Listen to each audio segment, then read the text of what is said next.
آئی حدیث میں نہیں آئی تو کیوں نہیں نکالتے؟ جی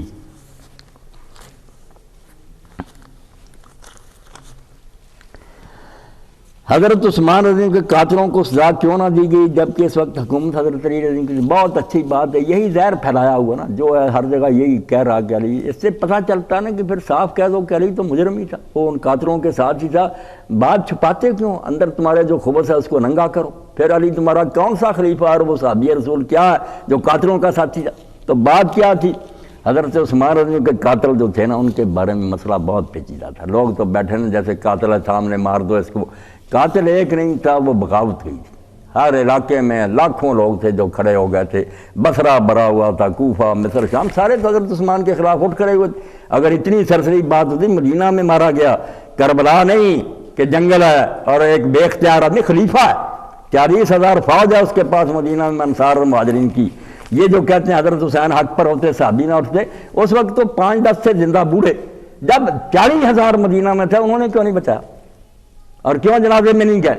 اگر کو بے بس کر دیے تھے 600 نے تو صحابہ کیا رہے؟ پھر دو تعریفیں کرتے ہو دنیا اٹھتے تھے، 600 نے ڈوا رہی ہے، اور اگر کو وہ ناراض تھے تو بات تو خراب ہو گئی پھر کہ وہ سارے حضرت عثمان سے ناراض تھے۔ بات ایسی تھی کہ حضرت عثمان کے گورنروں نے غلط کام کیے تھے، حضرت عثمان رضی اللہ عنہ پر کسی کو اعتراض نہیں تھا، وہ گھیرنے والے بھی آپ خدا کے لیے پتہ کریں بہت بڑے صحابی ہیں، کوئی مفسد نہیں تھے شرارتی، وہ بیت رضوان والے تھے۔ میں اگر حدیث کی کتاب میں اور سیرت کی نہ دیکھتا اسی چکر میں پڑے رہتے کہ شرارتی آ گئے، شرارتی نہیں تھے۔ عبد الرحمن بن عدیس رضی اللہ تعالیٰ عنہ خود بیت رضوان میں شریک تھے، جو مصر کو اکٹھا کر کے لائے تھے، جنہوں نے ممبر سے حضرت عثمان رضی اللہ عنہ کو اتارا اور چھڑی توڑی تھی وہ حضرت جہدہ غفاری تھے، وہ بھی بیت رضوان میں شریک تھے، کوئی شرارتی نہیں تھے اور نہ ان کی کوئی بات غلط تھی، ساری امت ان کے ساتھ تھی، سبھی اسی صحابہ انصار نے کوئی مدد نہیں کی، وہ کہ بات ٹھیک کرتے کہ کیوں آپ نے حضرت ابوبکر عمر کے زمانے کے لوگ ہٹائے، یہ کیوں چھوکرے مسلط کیے ہیں؟ ولید بن عقبہ کو کر دیا کوفہ میں، صحیح مسلم دیکھے شراب میں نماز پڑھائی اور کہنے لگا اور پڑھنی، بے ہوش، پھر کوڑے مارنے پڑے۔ انہوں نے کہا سعد بن ربیع وقاص کو کیوں معذور کیا؟ جب حضرت عثمان نے یہ تقریر فرمائی کہ میں نے کنواں خرید کر دیا، میں نے مسجد میں اب آگے جو انہوں نے کہا صحابی تھے وہ کوئی نہیں بیان کرتا، انہوں نے کب کہا کہ آپ نے یہ چیزیں نہیں کی؟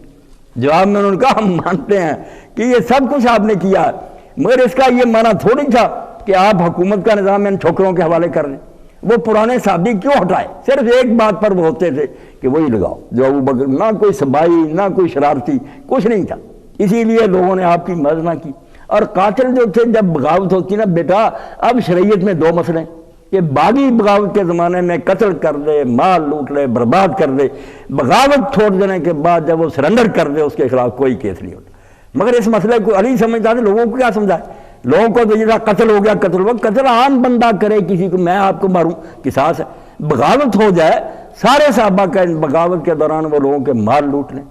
انگنت لوگ مارے جائیں، یہ جیسے کافر حربی کلمہ پڑھ لے پچھلے سارے معاملے ختم۔ باغی نے جب بغاوت چھوڑ دی اور خلیفے کو تسلیم کر لیا، مقدمہ نہیں بن سکتا۔ یہ امام ابو حنیفہ رحمۃ اللہ علیہ کا فتویٰ علی اس پر تھے، اور امام شافعی کا کہ قصاص تو بنتا تھا مگر قصاص کو خلیفہ ملتوی کر سکتا، اگر قصاص لینے سے ہنگامہ اور بڑھتا ہو اور فساد بڑھتا، جیسے حضرت جریر نے جب آ کر کہا کہ حضرت معاویہ کہتے ہیں قاتل ہمارے حوالے کرو، تو آپ نے فرمایا قاتل اٹھ کھڑے ہو، جب 20,000 آدمی اٹھ کھڑا ہوا اور تلواریں لہرا دی، کیا ہو قصاص لو، آپ نے کہا لے لو قصاص جو لے سکتا۔ طلحہ اور زبیر حضرت عائشہ بصرے گئے اور وہاں لوگوں کو قتل کرنا شروع کیا، جب اصل قاتل آیا جو سرگنا تھا ذوالخویسرہ صحابی تھا، وہ بھی یہ ٹھنڈے ہو گئے، ان کا قبیلہ آ گیا مقابلے میں، کیا ہو قصاص لو، تو حضرت علی نے لکھا کہ اب لو نا قصاص ہے، اٹھے جو تھے قصاص ذوالخویسرہ کو لو قصاص، اور اگر کہتے قبیلہ آ گیا تو میری طرف نہیں دیکھتے کہ پوری سلطنت باغی ہوئی ہوئی ہے اور حضرت عثمان کے خلاف، کس سے میں قصاص ہوں؟ تو لوگ اگر صحیح حالات کو پڑھیں اور اماموں کی کتابیں اور فقہ بھی پتہ چلے کہ وہ سرسری معاملہ نہیں تھا، کوئی قتل ہو گیا قاتل سامنے تو دے دو ان کو قصاص کے لیے، وہ بغاوت ہوئی تھی۔ بغاوت کا قانون پہلے پڑھ لیں کہ باغیوں سے قصاص لیا جاتا، اس طرح تو اگر باغی یہ سمجھے کہ ہماری جان ہی نہیں حکومت چھوڑے گی، وہ کیوں ہتھیار ڈالیں گے؟ مر جائیں گے، مانیں گے نہیں۔ ان کے لیے یہی کافی ہے کہ کافر جو ہے اسلام لے آئے، پچھلے جرم معاف، باغی بغاوت چھوڑ دے، حکومت کو تسلیم کر دے، کوئی کیس اس کے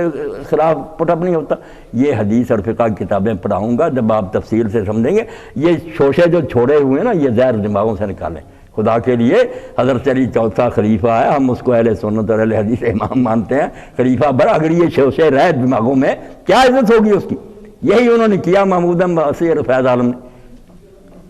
بلکہ فیض عالم نے تو رسالہ لکھ دیا کہ علی چوتھا خلیفہ بھی نہیں ہے، یہ ہے پھیلا رہا ہے اہل حدیثوں میں، توبہ